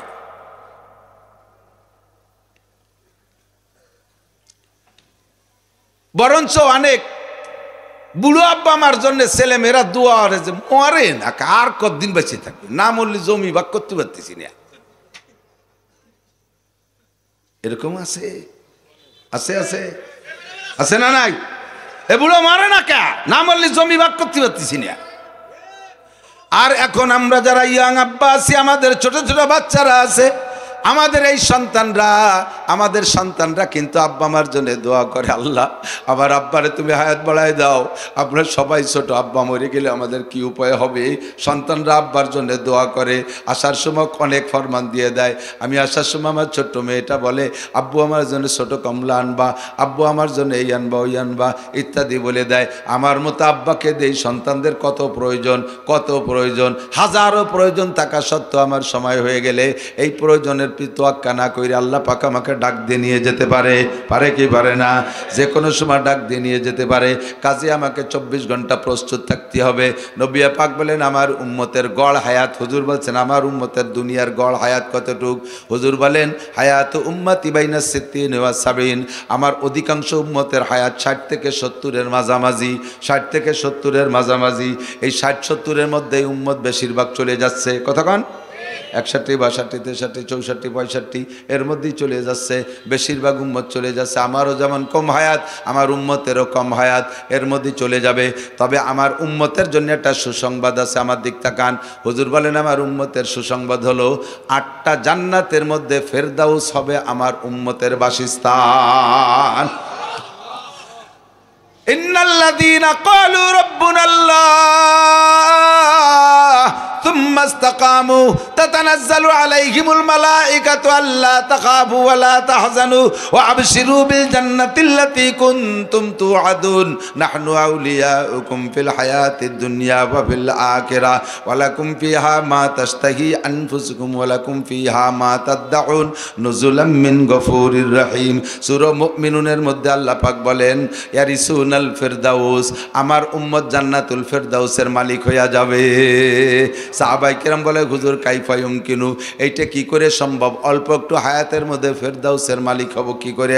আল্লাহর নবী বলেন তুমি 5টা কথা মনে রাখবা, একেবারে হাতে গুনে আমার দিক তাকান। বুড়ো বুড়ো আবাল বৃদ্ধ বনিতা নারী আর পুরুষ যাদের কানে আওয়াজ যাচ্ছে, হুজুর বলেন এই 5টা কথাকে মনে রাখলে তুমি জান্নাতুল ফেরদাউসের মালিক হয়ে দুনিয়া থেকে সার্টিফিকেট নিয়ে রওনা দিবা। 1 নম্বর আমার দিক, 1 নম্বরে একটু নড়াচড়া হবে না, চলে আসছে জায়গা মতো। হুজুর পাক বলেন ইগতানিম খামসান ক্বাবলা খামসিন, তোমার ডান হাতের 5টা, বাম হাতে 5টা আঙ্গুল 5 5 10টারে মোকাবেলা করে দাঁড়াও। ডান হাতের 5টা তোমার পজিটিভ, বাম হাতের 5টা তোমার নেগেটিভ। ডান হাতের 5টা তোমার পজিটিভ, তোমার কাছে এখন আছে। এই বাম হাতের 5টা নেগেটিভ, এই 5টারে তুমি পছন্দ করো না। এই 5টা আসবেই যদি তুমি লম্বা একটা টাইম বেঁচে থাকো। এই 5টা আসার আগে এই 5টারে মূল্যায়ন করো, তাহলে তুমি দুনিয়ার থেকে জান্নাতুল ফেরদাউসের মালিক হয়ে রওনা দিবা। হুজুর বললেন ইগতানিম খামসান কবলা খামসিন শাবাবাকা কবলা হারামিক। তোমার যৌবনকাল, আমার যুবক সোনারা, আমার যুবক লক্ষ্মীরা, এদিক তাকাও, আমার দিক তাকাও, তোমার যৌবনকালকে মূল্যায়ন করো বার্ধক্য আসার আগে। যৌবনকালে যা করা যায়, বৃদ্ধকালে কি তা করা যায়? যারা যৌবন আছে এখন বলতে পারবে না, বুড়োদের কাছে শুনে দেখো উন্ডা যৌবনকালে কি করেছে। রাতের বেলায় হেসাক ধরে কাজিয়ে করছে, সুবহানাল্লাহ। এ সমস্ত আকাম করছে কি করে নাই? আল্লাহু আকবার। জমিনের উপর যে হাঁটছে, পায়ের ধাক্কায় রাস্তা থর থর করে কাঁপছে। পাশ দিয়ে যদি কেউ লুঙ্গি শব্দ করে হাঁটছে, তারে পিছনে ফেলাইয়া রাস্তায় চলে নাই, কেউরে সামনে বাড়তে দেয় নাই। এমন করে পাল্লা দিয়ে শক্তি দেখাইছে। বাহুবল এমন ছিল, বাঘের সাথে লড়াই করার হিম্মত ছিল। দিনের বেলা আকাশে তারকা দেখতো, চোখের পাওয়ার এত সুন্দর ছিল, লোহা খেয়ে ফেললে হজম হয়ে যাইত, এমন পেট শক্তি ছিল পেটে। এখন সেই বুড়োর কি হালাত? দিনের বেলা তারা তো দূরের খেলা, দিনের বেলা বেলাও দেখে না, রাতের বেলা দিনের বেলা বাথরুমের দরজা খুঁজে পায় না চশমা ছাড়া, ঠিক না? রাস্তায় একা একা হাঁটে, 5 মাইলের মধ্যে রাস্তায় কেউ নাই, একাই রাস্তায় যে হাঁটে তার বড় পিছে পড়ে যায়। আর আগে রাস্তায় যে কয়জন দেখছে সবাইরা পিছে না ফেলায় হাঁটে নাই, আর এখন রাস্তায় একা একা পিছে পড়ে যায়। কয় একা পিছে পড়ে কিভাবে? কয় যার কথা ছিল আসরের সময় যাইতে যাইতে রাত 8টা বাজে গেছে, একা একা হাঁটতে হাঁটতে এত দুর্বল, হাইটে কুল পায় না, পিছে পড়ে যাচ্ছে। আগে লোহা খাইলে হজম হয়ে যাইতো, এখন হালুয়া খাইলে, সাদা যাও খাইলেও যেমন খায় ওই রকম অবস্থা ফটফটায় বার হয়ে চলে যায়, একটু পেটে দাঁড়ায় না, ঠিক না? আমি কয়েক বছর, 2 বছর আগে গিয়ে, 2-3 বছর আগে গেছি সুন্দরবন এলাকায়, একেবারে শরণখোলার ওই মাথায় রাজাপুর গ্রাম, ও জায়গা মাহফিলে গেছি। 2 দিন মাহফিল, আগের রাত্রে মাহফিল করছি, পরের দিন থেকে রাত্রে আবার মাহফিল করে পরের দিন আসবো। চিন্তা করলাম সুন্দরবনের এত কাছে আসছে, একটু ভিতরে দিয়ে যাই। খুব শখ আছে সুন্দরবন দেখলি, খালি আমার ভিতরে ঢুকতে মনে চায়, আবার ভয়ও আছে। তো যাবো বলে নিয়ত করছি। বললাম যে এই তাগড়া তাগড়া 7-8 জন কুরইল মুরইল নিয়ে চলো, সামনে 4 জন, পিছনে 4 জন থাকবো, আমি মাঝে থাকবো। এর ঘন জঙ্গলের মধ্যে বাগানে বেত গাছের মতো গাছ, আবার একটুক একটুক মোটা খেজুর গাছের মতো এরকম ফল হয়, ওর হেতালি, এই হেতালি বাগানের মধ্যে ঢোকো, ওর মধ্যেই বাঘ থাকে। আগের থেকে তো খুব দামকি ধুমকি মারছি, চল যাই। ওরা এইভাবে 8 জন নিয়ে গেছে, আমি বললাম যে আমি মাঝে থাই, তোরা সামনে 4 জনের থাক। এক পাশ থেকে খাতি এসে লাস্টে আমার ধরতে পারে। ওরা কয় যে হুজুর বাঘরে তো চেনেন না, ও যারে টার্গেট করবে সে মাঝে থাকুক আর আগে থাকুক, ওরে ছাড়া ধরবে না। শুনি তো পরাণ কামিয়ে গেছে, তবুও হিম্মত করতেছি যাবই। আল্লাহু আকবার। যাইয়া 4 পার হয়ে উপার যাইতে হবে, ছোট্ট একটা নদীর উপরে 4 বাঁশের 4 সাঁকো। 4-এর গোড়ায় যাই, এই পার দাঁড়ায় উপার তাকায়, দেখি বেশি বড় না, হয়তো 30-60টা থবে, বাঁশের 4-এর গোড়ায় মুরব্বী একটা বসে রয়েছে, 7-8 হাত লম্বা হবে, সেই বডি। দেখি তো আমার হয়ে গেছে, আমি কাছে যা দেখতে যাবো তা দেওয়া হয়ে গেছে, আর যার কায়দা নাই, কোনো মতে উপার যাওয়া যাবে না। ওরা বলতেছে হুজুর এই বাগদায় 7 দিনে জায়গা, এই বাগদায় জায়গা 7 দিন, যায়ও না কোনো জায়গা, ওঠেও না, বসেও না, ওই যে এসে বসছে, কি খায় আল্লাহ জানে, শিকার টিকার করার ক্ষমতা নেই, ওর সামনে যে হরিণ চলে যাচ্ছে তাও ধরার বল নাই, বুড়ো হয়ে গেছে। কি হয়েছে? আগে লাভ দিলি সামনের দিক 22 হাত যাইতো, এখন লাভ দিতে যে কুদি মারে পিছনে 3 হাত পিছনে যায়, সেটুকু উঠতে পারে না। এখন জায়গায় বসে বসে তসবিহ তাহলিল করতেছে, আল্লাহ বিল্লাহ করতেছে, মুরিদ হয়ে গেছে বুড়ো কালে আইসা। দর জওয়ানি তওবা করদান সেবায়ে পয়গম্বরিস ওয়াক্তে পীরি গরগে জালেম মিশাওয়াত পরহেজগার। যৌবনকালে ইবাদত করা, যুবক আমার দিক তাকাও, যৌবনকালে ইবাদত করা নবীওয়ালা স্বভাব। যত নবীরা, সব নবীরা যৌবনকাল থেকে রেডি হয়ে আসছে। তুমিও যুবক যদি এই যৌবনকালটারে কন্ট্রোল করতে পারো, আজকে এখান থেকে পাক্কা প্রতিজ্ঞা করতে হবে, আমার যৌবনটাকে নবীওয়ালা যৌবনে পরিণত করব, যৌবনকালটা নবীওয়ালা যৌবনের সাথে মিল করব। তাহলে নবী পাক বলেন শাবুন্না শাফি ইবাদাতিল্লাহ, এই যুবকদেরকে আমি কোলের মধ্যে বসাইয়া নিজ হাতে মুখে উঠাইয়া হাউজে কাউসার পান করাইয়া আর সে আজিমের নিচে বসাইয়া দেব। আল্লাহ পাক এই যুবকদের মুখে উঠাইয়া 500 বছর পর্যন্ত খানা খাওয়াবে। আরে যৌবনকালে যুবক ইচ্ছা করলে তুমি এখন বাইসাইকেল চালাইয়া ইস্তেমার ময়দানে যাইতে পারো। আগামী 31শে জানুয়ারি, বলেন 31শে জানুয়ারি, সবাই একটু বলেন 31শে জানুয়ারি, 1-2 ফেব্রুয়ারি, এর বিপক্ষে কেউ আছেন নাকি? 31শে জানুয়ারি 1-2 ফেব্রুয়ারি বিশ্ব ইস্তেমা, পক্ষে কারা একটু আল্লাহকে হাত দেখাবেন? একটু তাকবীর হবে, নারায়ে তাকবীর। টঙ্গীর ইস্তেমা সফল হোক, সফল হোক। 31 এবং 1-2 তারিখের ইস্তেমা, উলামায়ে কেরামের ইস্তেমা, টঙ্গীর ইস্তেমা, আলেম উলামা যে ইস্তেমায় আমরা আছি সেই ইস্তেমায়, আলেম উলামা যে ইস্তেমায়, আলেম নাই যে ইস্তেমায়, আতাতিবাটি যে ইস্তেমায়, আতাতিবাটি যে ইস্তেমায়, মায়ের পার্টি যে ইস্তেমায়, আমরা নাই সে ইস্তেমায়। নারায়ে তাকবীর। যুবক তুমি ইচ্ছা করলে এই ইস্তেমায় কান থেকে সদরপুর থেকে বাইসাইকেল চালায় তুমি ইস্তেমায় যাইতে পারো। চরমোনার ময়দানে তুমি খান থেকে বাইসাইকেল চালায় ইস্তেমায় যাইতে পারো। কথা বলেন ঠিক কি ঠিক না? এখন কঠিন শীতের রাত্রে, শেষ রাত্রে ওইটা ওযুবা গোসল যা প্রয়োজন তুমি সেইরা দাঁড়িয়ে দাঁড়িয়ে শীতের রাত্রে তাহাজ্জুদের নামাজ পড়তে পারো। তোমার মেশিনটা বড় সুন্দর, কাজেই তোমার কাছে আল্লাহ পাকের অনেক দাবি। আল্লাহর নবী বলেন ইগতানিম খামসান, ও যুবক বুড়ো হয়ে গেলে এগুলো পারবি না। বার্ধক্য কেরই পছন্দ হয় না, বুড়ো কেউ হতেই চায় না।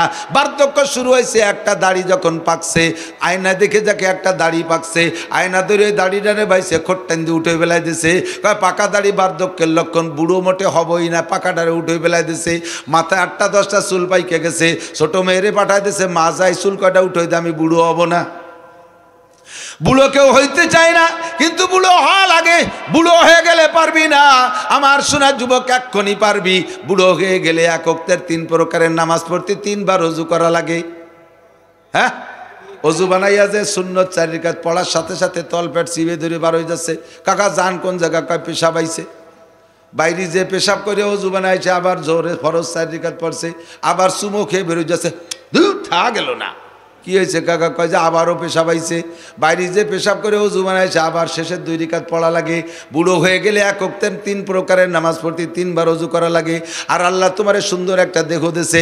এই যৌবনকালে তুমি সকাল 9টায় গোসল করে ওযু বানাইবা, ইচ্ছা করলে ঈশার নামাজ পড়ে শুইতে পারো। কথা বলেন ঠিক কি ঠিক না? কাজেই ওই বুড়ো মেশিনের কাছে থেকে আল্লাহ তা আশা করে না, তোমার ইয়াং মেশিনের কাছ থেকে যা আশা করে।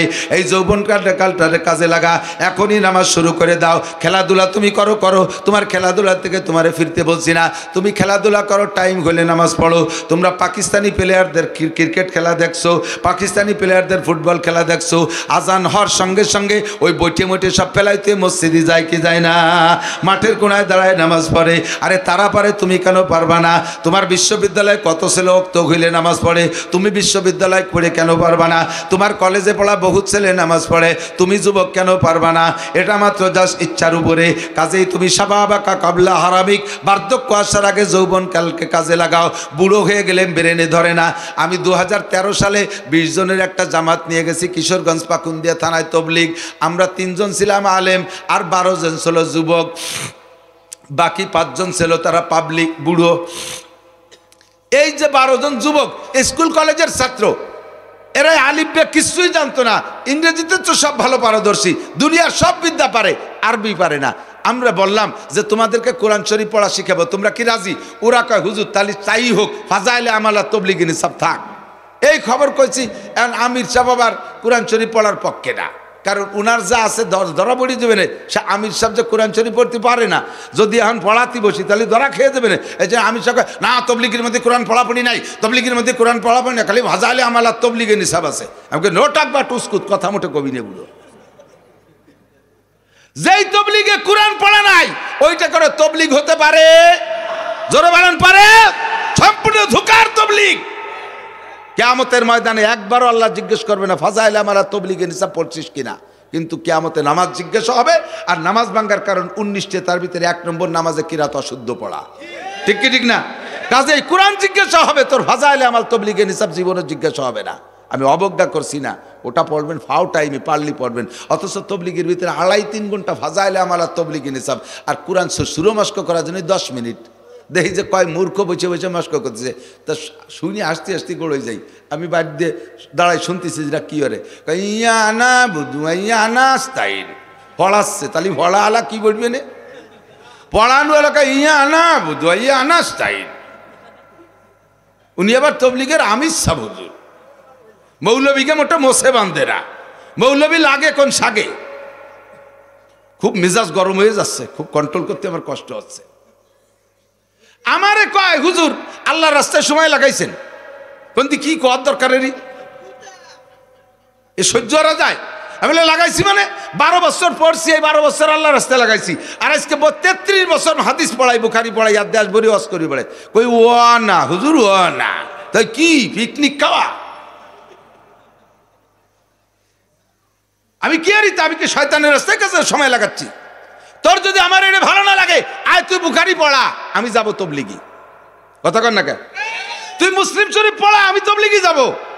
তোর পেটের মধ্যে বোমা মারলি একটা বা বেরোয় না, তোর পেটের মধ্যে জাল খেয়েও দিলে একটা আলিফ বেরোয় না। আর তুই ইয়া না বুধ ইয়া আনাস্তাইন কই আমির সাজি চার আলেমুলা মারে যে ময়দানে যে মারিস, এবার ইস্তেমায় খেলা হবে। কথা কর, এবার ইস্তেমায় খেলা হবে, আসিস। ইস্তেমার মাঠ এবার 3 দিনই শেষ হবে না, একেবারে 1 সপ্তাহ পর্যন্ত বসে থাকবো সে জায়গা। আয় ইস্তেমা দেখাই ছেড়ে দেবো। চুপ করে ভদ্রতার সাথে তবলিগ করতে চাইছিলাম, তা করতে দিলি না। কাছাই দিয়ে তবলিগ করবো এবার। সহ্য কষ্ট হচ্ছে। আল্লাহু আকবার। যুবক যৌবনকালে ব্রেন ভালো থাকে। আমি ওই 12 জন, আমরা 3 জন হুজুর ভাগ করে নিছি, 3 জনে 12 জন যুবকরে আর বুড়ো কয়জন রে ভাগ করে নিছি। কোরআন শরীফ পড়া শিখাবো। মাত্র 38 দিনের ভিতরে আলিব্বা থেকে ওই 12 জন যুবক বেরেন ভালো, ওদেরকে কোরআন শরীফ পড়া শিখাইয়া 8 পারা সবক পড়ায় আনছি। বুড়োরা ওই একই টাইম পড়ছে, কিন্তু মাথা শক্ত হয়ে গেছে, কাদা শক্ত হয়ে আঠাইলি কেটা শক্ত হয়ে গেলে ওর মধ্যে কিছু ঢোয় না, মাটি টাইট হয়ে যায়। ও বুড়োর মাথার মধ্যে ঢোকে না। তারপরও মোটামুটি কুত্তি কুত্তি যাইয়া অক্ষর চিনাইয়া জের জবর আর জজম তাসদিদ পর্যন্ত শুয়ে ফেলাইছিলাম। আর এক চিল্লে থাকতে পারলে 1 মানুষ বানায় নিয়ে আসতে পারতাম। ওলামাই কেরামের সাথে তবলিগ আর পাবলিকের সাথে তবলিগ জীবনে এক দরে বিক্রি হয়। আলেমের সাথে গেলে সব শেখা যায়, সবচাইতে বড় কথা কোরআন শেখা যায়। কথা কন ঠিক? আমার যুবক বন্ধুরা তোমরা রেডি হও, আমি তোমাদের জন্য কাবার গিলাপ ধরে দোয়া করব। আল্লাহ যেন সবাইরে মক্কা মদিনা জিয়ারত নসিব করে, আল্লাহ যেন সবাইরে শুদ্ধ করে কোরআন শেখার তৌফিক দান করে। এই বছর ইস্তেমায় যাইতে হবে, রেডি? ইস্তেমায় যাইতে হবে, একটু হাত দেখায় কারা কারা এবছর ইস্তেমায় যাবো ইনশাআল্লাহ। ইস্তেমায় যাবো ইনশাআল্লাহ। ইস্তেমার থেকে 1 চিল্লা 3 চিল্লা বেরিয়ে যাবো ইনশাআল্লাহ। আল্লাহর কোরআন শুদ্ধ করে না শিখে বাড়ি ফিরবো না ইনশাআল্লাহ। ঠিক আছে? চলে যাবা। শাবাবাকা কাবলা হারামিক, বুড়ো কালে এইডে পারবা না। ওই 5 বুড়োর মধ্যে 1 বুড়ো, সে সেহরির পরের তে শুরু হচ্ছে, পরের দিন তারাবি পর্যন্ত মসজিদ হেরোই বেড়ে এগিয়ে ভাগিয়ে ছেড়াই বেড়ায় নিয়েছে। তাই সাফ করতে আমাকে জান শেষ, কারণ ওই কালটা তো ওই বয়সী, ওই বয়স তবলিগের বয়স না। কিন্তু আমরা যাই কোন সময় সব কিছুতে রিটার্ড করে তারপরে যাই সংসারে যখন পরিত্যক্ত, ওই পরিত্যক্ত বুড়ো একেবারে আতাল কুড়িয়ে, আতাল কুড়িয়ে চেনেন? গরু যেটা আতালে শুয়েতে আল চাষ করতে পারেন, অন্য বলে আতাল কুড়িয়ে। এই বাড়ির বুড়ো আতাল কুড়িয়ে হয়ে গেছে। ওইটা রেখে তুমি তবলিগি যাও, তার মানে তুমি বাড়ি থাকলে আমরা আকাম করতে পারতেছি না। রমজান আসলে আতাল কুড়িয়ে দড়িয়ে বাঁধতেছেন যে এতে কাপে বসাই দিয়েছে। আবার 10টা দিন মসজিদে তো আমরা এই দিশগুলো একটু আকাম করি রাই, ঠিক না? আর তবলিগি এতে কাপে তো বসা, এতে কাপে বসে না। ও বুড়োর এতে কাপে বসার শক্তি না, এতে কাপে সই, এতে কাপে সই বিছানা কেতে বানানো রয়েছে, ও এনে নিয়ে আতা সাইন করে শোয়াই দিয়েছে। তাও থাকবে না, কই মাসের মতো কানে আটতে আটতে দরজার ধারে মাথা বার হইতেছে। ওলাপান বাদ দিয়ে খেলাধুলা, নান্টু 2টা বিড়ি দিয়ে যা। উনি এতে কাপে বইছে,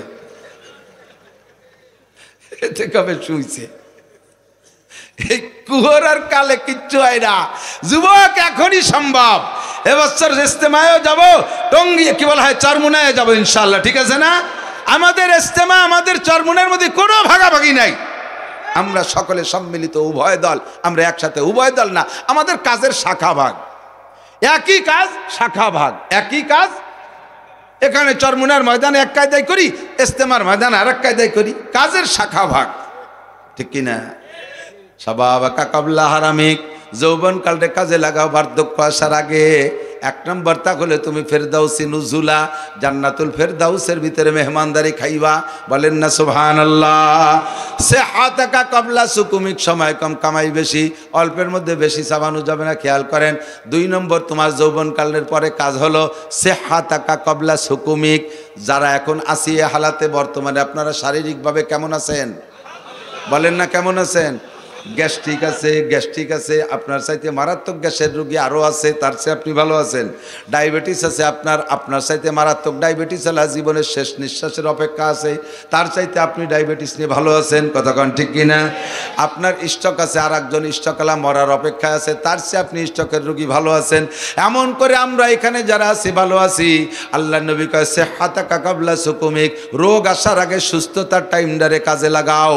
অসুস্থ হইলে কিচ্ছু করা যায় না, অসুস্থ হইলে নামাজ ভালো লাগে না, অসুস্থ হইলে রোজা ভালো রাখা যায় না, অসুস্থ হইলে হজ করা যায় না, অসুস্থ হইলে জিকির ভালো লাগে না, অসুস্থ হইলে কিচ্ছু ভালো লাগে না। তন্দুরস্তি গরনা বাসাদ শিরে শক্রে জাহরে হাজ, তন্দুরস্তি গরনা বাসাদ শিরে শক্রে জাহরে হাজ, মাহবুবা গার কৃষ্ণ বাসাদ বিস্তরে গুল কারাহাজ। শরীর যদি খারাপ থাকে দুধ চিনিও বিষের মতো লাগে, শরীর যদি অসুস্থ হয় দুধ চিনিও বিষের মতো লাগে। আরে ওই সময় নামাজ কালাম কিচ্ছু ভালো লাগে না। কাজেই যা করবো ইবাদত সব সুস্থ থাকতে এখনই নামাজ পড়ে নাও, এখনই নামাজের প্রতিজ্ঞা করো। আমার 10টা যুবক লাগবে, বেশি চাই না, 10টা যুবক লাগবে যারা নামাজ পড়ে না, লজ্জা শরমের কিছু নাই, নিয়মিত পড়ো না যুবক বন্ধু। আমি তোমার জন্য রাত্রে খাসভাবে দোয়া করব। আল্লাহ যদি আমারে মক্কায় নেয়, আমি হেরেমে যে তোমার জন্য দোয়া করব। বেনামাজি যারা আছে এমন 10টা যুবক প্রতিজ্ঞা করে একটু হাত দেখাও, আজকে থেকে জীবনে কোনোদিন ইচ্ছাকৃতভাবে নামাজ ছাড়বো না। এমন 10টা যুবক দেখাও, এমন 10টা যুবক দেখাও, জীবনে কোনোদিন নামাজ ছাড়বো না। এ তো নামাজি কয়জন হাত জাগাচ্ছে, বেনামাজিকে দেখতে চাচ্ছি। যারা নামাজ পড়ে না এরকম কয়জন একটু হাত জাগাইতে পারবে, জীবনে কোনোদিন নামাজ ছাড়বো? হ্যাঁ পাইছি, পিছনে আছে, আলহামদুলিল্লাহ, ধন্যবাদ। আল্লাহ হায়াত দারাজ করুক, আল্লাহ সুস্থতার সাথে হায়াত দিক, আল্লাহ মক্কা মদিনা জিয়ারত নসিব করে, বলেন আমিন। একটু দাঁড়ান তো আপনারা, এই কয়জন একটু দাঁড়াবেন, লজ্জার কিছুই না, খাস দোয়া হবে আপনার জন্য। যে কয়জন জাগাইছেন প্রতিজ্ঞা করে, যার জীবনে কোনোদিন নামাজ ছাড়বো না, জীবনে কোনোদিন নামাজ ছাড়বো না, জীবনে আল্লাহ আল্লাহ এই কয়জনে তোমার অলি বানায় নাও, বলেন না আমিন। আল্লাহ বিশ্ব ভ্রমণকারী তবলিগের সাথী বানায় নাও। আল্লাহ এদেরকে জীবনে বারবার মক্কা দেখার তৌফিক দান করো, কর্মজীবন উজ্জ্বল করে দাও, শিক্ষা জীবনে উন্নতি করার তৌফিক দাও। আল্লাহ ভালো রেজাল্ট করে, ভালো লেখাপড়া করে বড় অফিসার তাদেরকে বানায় দিও। আল্লাহ দিনের পর চলা আসান করে দাও। আল্লাহ তোমাদেরকে কবুল করুক, বসো আমিন। মাশাআল্লাহ মাহফিল কবুল হয়ে গেছে। সে হাতাকা কবলা সুকুমিক, সুস্থতারে কাজে লাগাবেন অসুস্থতার আসার আগে। 3 নম্বরে গেনা কা কবলা ফকরিক, এখন যে হালাতে আছি অর্থনৈতিকভাবে একটু বলেন, যে হালাতে আছেন কেমন আছেন বলবেন না? বলেন। 2 গোষ্ঠী শকর আদায় করে না, আমরা করতে পারবো ইনশাআল্লাহ। জীবনে আমি 2 গোষ্ঠীর শকর পাই নাই। এক হলো ব্যবসায়ীরা, ব্যবসায়ীকে কাছে জিজ্ঞেস করবো, ভাইজান মাদ্রাসার কিছু চাই, বা অত জিজ্ঞেস করি কেমন চলতেছে, না ব্যবসা নাই, ব্যবসা নাই, হাসিনা চলে যাইয়ে সব শেষ হয়ে গেছে, খালেদা মরিয়ে যাইয়ে সব শেষ হয়ে গেছে, এরশাদ মরার সাথে দুনিয়া সাথে নিয়ে চলে গেছে, ব্যবসা নাই। ব্যবসা নাই তো জীবন ভরে কইস ব্যবসা নাই, তো 1 লাখ টাকার পুঁজি নিয়ে বসলি, এখন দিয়ে 1 কোটি টাকার মালিক হয়েছি, ব্যবসা না থাকলে টা আসে কইতে, অথচ জীবন ভরিয়া নাশক না, ব্যবসা নাই, তার মানে তোমাকে দেওয়া যাবে না। আর হলো প্রত্যেক মাহফিলালারা নাশকর করে, হুজুর এবার কালেকশন নাই, কিছু দিতে পারলাম না, এখন ভিজে গামছা ফিটি মালিশ করে বিদায় দিয়ে দেয়। প্রত্যেক মাহফিলালারা নাশকর করে। আমার মাহফিলে এবার যা হয়েছে আশ্চর্য হবেন, গোপালগঞ্জ এক বক্তা উঠেই শুরু, মানে বয়ান করছে সুন্দর, শেষ দিক যাইয়ে এমন শুরু করে দিয়েছে, আল্লাহ আকবার। আমরা 5 তারিখে দেশ শাসন করছি গোপালগঞ্জে বসে, যারা আর্মির গাড়ি ফুড়াই দিয়ে আর্মির অস্ত্র কাটিয়ে নিয়ে গেছে, সামনে বসে একজন বাংলায় করছে, তাহলে কি আমরা ৭১ কি এই ছিড়ছি? এই লাগি গেল তুমুল লাগা।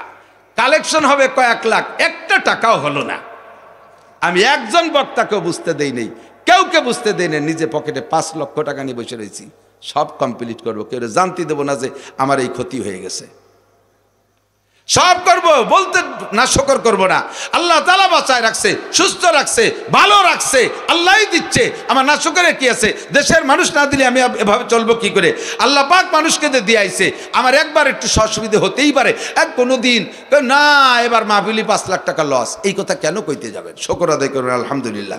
প্রত্যেক বক্তাকে ৪৫ দিয়ে দিছি, ২.৫ লক্ষ টাকা শুধু বক্তাকে হাদিয়া আমার টাকা দিয়ে দিছি। আর সব বক্তার খানা আমার বাড়ি খাওয়াইছি ১.৫ লাখ টাকা বাজার করে, সেটা আলাদা জিনিস, না শকর করবো না। আল্লাহ তাআলা বর্তমানে অর্থনৈতিক আপনাদের কেমন রাখছে? মনের থেকে বললে না, না সুর ভালো না। খুশির শুকর আর বেজাইরে শুকর বোঝা যায়। 10 প্রকার ভালো খাইয়ে আলহামদুলিল্লাহ, আল্লাহ এইরকম যেন সারা বছর চলে, এটাও আলহামদুলিল্লাহ। আর খাইতে মনে চাচ্ছে, অনেক পাইছেন সামান্য, আলহামদুলিল্লাহ, যা খাইছে ভালো খাইছে, না খালি কি আলহামদুলিল্লাহ, এবারও ওবারও, এতো সুর ভালো না। সবাই অর্থনৈতিকভাবে কেমন আছেন? আলহামদুলিল্লাহ। আরে কিসেন বেঁচে খায়? কামলা দিয়ে খায়, তবুও তো কামলা দেওয়ার শক্তি আল্লাহ দিয়ে রাখছে। ভ্যান চালায় 500 টাকা কামাই করে। আমার শিল্পপতি, কোটিপতি, রাষ্ট্রপতি, ভগ্নিপতি হওয়ার দরকার নাই। আমার এই কিসেন বেচা, কামলা দেওয়া, ভ্যান চালানের লাইনটা খোলা থাকলেই বেঁচে থাকতে পারি, এতেই আমি আলহামদুলিল্লাহ। ঠিক না? ফকির একটা শুয়ে শুয়ে ভিক্ষা করতেছে, মাথার কাছে ভাঙ্গা থাল, আর একটা খোলা ফকির আইটে এটে ভিক্ষা করতেছে। এই আটা ফকির ব্যাগের থেকে 5 টাকা বেরোইয়ে শোয়া ফকির থালের মধ্যে দিচ্ছে। সাংবাদিকরা দিয়ে কয়, তুইও ফকির, ও ফকির, ফকিরে ফকিরে ভিক্ষে দেয় নাকি? তো ওই আটা ফকির বলতেছে, আমার ভাই শুয়ে থাকে, হাঁটতে পারে না, দাঁড়ে দাঁড়ে যাইতে পারে না। আল্লাহ পাক আমারে তার চেয়ে ভালো রাখছে। আমি তো কেউ না দিলে তার পিছনে কিছুক্ষণ খোড়াই খোড়াই হলেও দাবলাতে পারি, 12 জায়গা ঘুরিয়ে কামাই হলি। ওরে যে কাজতে ফকির দেখলি কেউ দাঁড়ে আসে না, যাওয়ার প্লেটের মধ্যে পয়সা নাই। তাই আমি চিন্তা করলাম যে আমি তো তার চেয়ে ভালো আছি, আমার ভিক্ষার একটা জাকাত আছে, সেই জাকাতের থেকে 5 টাকা দিয়ে দিলাম। দাঁড়াও সেকেন্দার সে ও মর্দে ফকির আওলা জিসকি ফকিরি বেবুয়া সাদুল্লাহ হে। হাজার হাজার রাজা বাচ্চা, কোটিপতি, শিল্পপতি, কৃপণ যারা, তাদের চাইতে আল্লাহর কাছে এই ফকিরের দাম কোটি কোটি গুণ বেশি। ঠিক কিনা?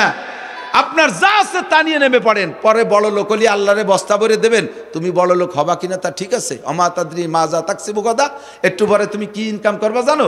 তুমি 5খান গাড়ি ভাটাইতেছো ঢাকা, এই টিভি যা আসবে সব মাদ্রাসায় দিয়ে দেবো। 5খানি যাইয়ে পদ্মা সেতু পার হইয়ে খালেন ভিতরে নেমে চলে গেছে, একটা হাওয়া আসে না, আরো 5খানে 60 লাখ টাকা লাগবে। তুমি দিবা কোন যায়? যা আছে এখন দাও, যা আছে এখন দাও। মালি জাকাত, মালি ইবাদত এখন করো, বড় লোক হওয়ার অপেক্ষা করার দরকার নাই। একজন রাস্তায় যে হাঁটতেছে, পয়সা নাই কাছে, হাঁটতে হাঁটতে ক্লান্ত হয়ে গেছে, আল্লাহ যদি 5টা টাকা দিতে একটু ভ্যানে যেতাম। কইতে কইতে দেয় যে রাস্তার ভাষা একটা কয়েন চিকচিক করতেছে, খুশিতে বাঘ বাঘ। তুমি এত তাড়াতাড়ি দোয়া কবুল হবে তা তো বুঝতে পারিনি।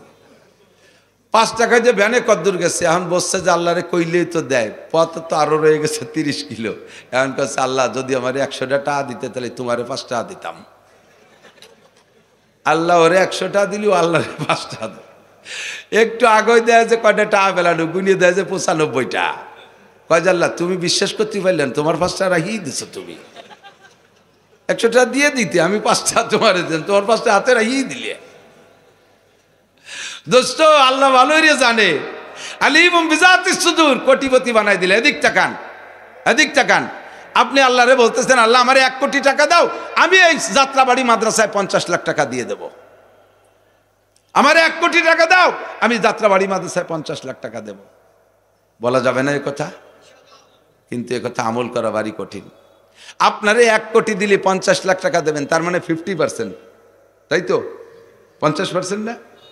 আপনারে 1 কোটি দিলে যে 50 লাখ দেবেন, এই 50% দেবেন, এর একটা প্রমাণ এখন হয়ে যাক। আপনার পকেটে কি 1000 টাকা আছে?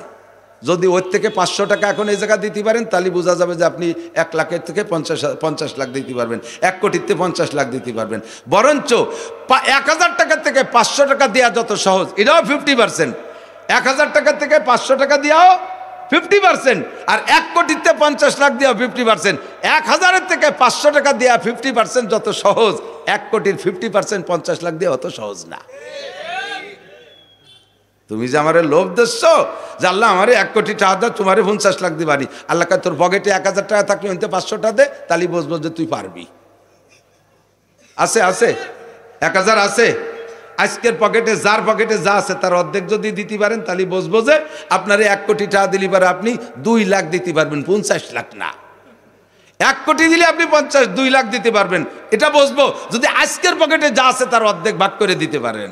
অনেকেই পারবেন না, কয় যে হুজুর আমি আসার সময় 1 লাখ টাকা উঠে নিয়েছি, ওইতে 50 কি এড়ে দেয়, কি যাইতেই ব্যাপার।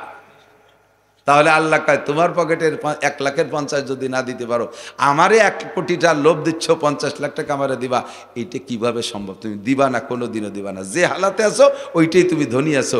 আরে বড় লোকরা দিতে পারে না। বিশাল এক বড় লোকের কাছে আমি কালেকশনে গেছি, কয় যে হুজুর কিচ্ছু নাই, কিচ্ছু নাই। কয় যে এবার দি কতটা করলেন শুনলাম, কিছু নেই। মানে ওই জন্যই তো কিছু নাই। এই গাজীপুর 10 বিঘে জমি রাখা লাগলো, ওই জায়গা 6টা গার্মেন্টস করছি 7 তালা করে। এরপরে এই গার্মেন্টসের ম্যানেজার কয় স্যার এই পরের গার্মেন্টসের মালামাল তো সবই করছি, পরের গাড়িতে মালামাল নিলে এতে যে ভাড়া দেওয়া লাগে মেলা খরচ হয়ে যায়, এই জন্য 20 খান কাভার ভ্যান বানানো লাগছে আর 20 খান ডিস্ট্রিক্টে রাখ। এরপরে ম্যানেজার কয় স্যার পরের পাম্পের তেল কিনলি তো লাভটা তারা খেয়ে যায়, এই জন্য 5 রুটে 5টা পাম্প দেন, তাহলে আমাকে এই তেলের পয়সাটা বেঁচে যাবে। এই পাম্প 5টা বানাতে যাইয়ে সর্বনাশ করছে। ছেলে মেয়ে কয় যে সবার গাড়ি আছে রাস্তায়, আমাকে কোনো পরিবহন নাই। এই জায়গা 50 খান গাড়ি নামাতে যাইয়ে কিচ্ছু নাই, মরিয়ে গেছে। প্রায় জানাজা কাফনের কাপড় কেনার পয়সাও নাই। মানে এমনভাবে মুখ চাইটিয়ে করছে। আমি বললাম যে তাহলে আপনারা 10 টাকা দেবো চা খাইতে? যে সেটা আপনার ব্যাপার। তার মানে রাজি, 10 টাকা নীতি রাজি। তোর মতো বড় লোকের চাইতে ওই ফকির ভালো। কতক্ষণ যে ফকির পকেটের থেকে 5 টাকা বের করে শোয়া ফকির দিয়েছে। গিনা কা কাবলা ফকরি, বড় লোক হয়ে আল্লাহরে অনেক কিছু করে দেবেন সেই আশা করার দরকার নেই, এখনই রেডি হয়ে যান। ওয়াক ফেরাকা কা কাবলা সুগুলিক, ঝামেলা আসার আগে ঝামেলা মুক্ত সময়ের কাজে লাগান। ও হায়াতে কা কাবলা মৌতিক, মরার পরে আল্লাহরও অনেক লোভ দেবেন, অনেক প্রলোভন দেবেন। আল্লাহকে কাম হবে না, কাম হবে না, কাম হবে না। রব্বানা আবসারনা ওয়া সামিনা ফারজিনা নামাল সালিহান ইন্না মুকিনুন। আল্লাহ এখন শুনছি দেখছি বুঝছি, আরেকটা বার দুনিয়ায় পাঠায় দাও, ভালো হবো। আল্লাহ কা ইকসাউ ফিহা ওয়ালা তুকাল্লিমুন, কথা বলবি না, কথা বলবি না। যাত্রাবাড়ি মাদ্রাসায় মাঠে ফেলাইয়া মৌলানা নাসির সাহেব কম তো কই নেই, সে কথাগুলোর পর কয়টা আমল করছিস? সেইগুলোর পর আমল করলে বুঝতাম যে তোরা আর একবার পাঠালি ভালো হবি, কিন্তু আর পাঠানোর সুযোগ নাই। ওই একবারই যথেষ্ট দোস্ত। খোদার কসম মরার পরে প্রত্যেকটা মানুষ বলবেন রব্বানা আখরিজনা মিনহা ফাইনুদনা ফাইন্না জালিমুন।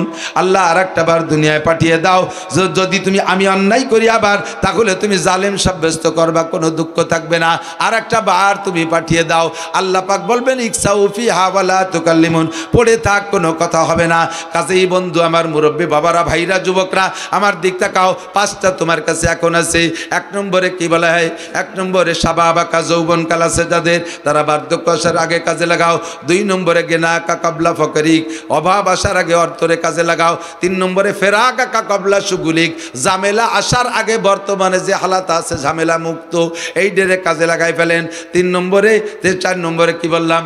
শাবাবাকা কবলা সিহাতাকা কবলা সুকুমিক, রোগ আসার আগে সুস্থতারে কাজে লাগাও। 5 নম্বরে হায়াতাকা কবলা মৌতিক, মরণ আসার আগে হায়াতরে কাজে লাগাও।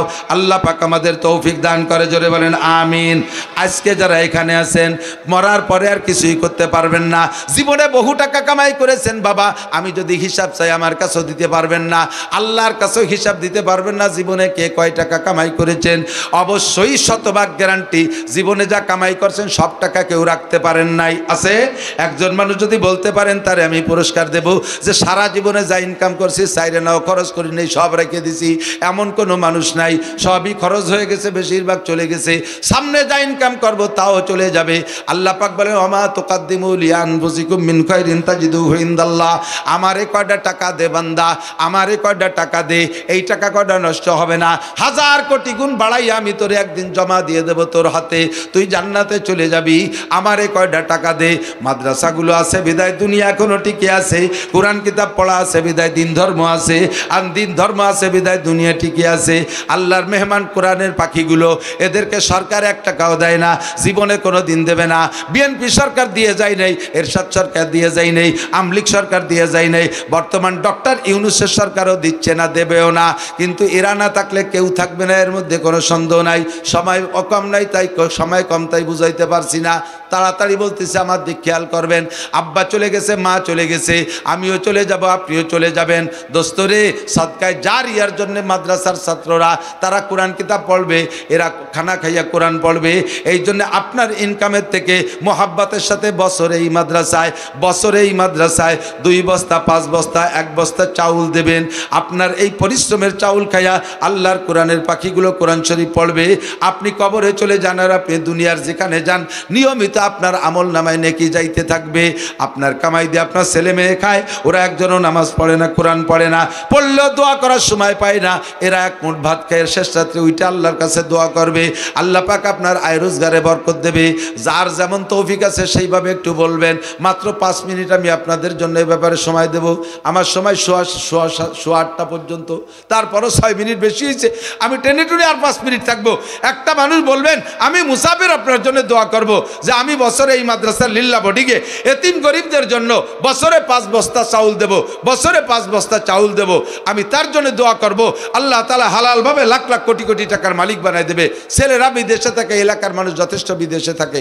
আব্বা আপনি বলবেন, বাবা আমি মাদ্রাসায় বছরে 5 বস্তা চাউলের ওয়াদা করেছি, দেখবেন খুশি হয়ে আপনার কাছে 7,500 টাকা পাঠায় দেবে। 1500 টাকা মাত্র বস্তা, 25 কেজির বস্তা, 1500 টাকা বস্তা। আপনি বছরে 5 বার 5 বস্তা চাউল দেবেন। একটা মানুষ সর্বপ্রথম মোহাব্বতের সাথে হাত জাগান। একটা মানুষ, কি নাম? হাবিবুর রহমান।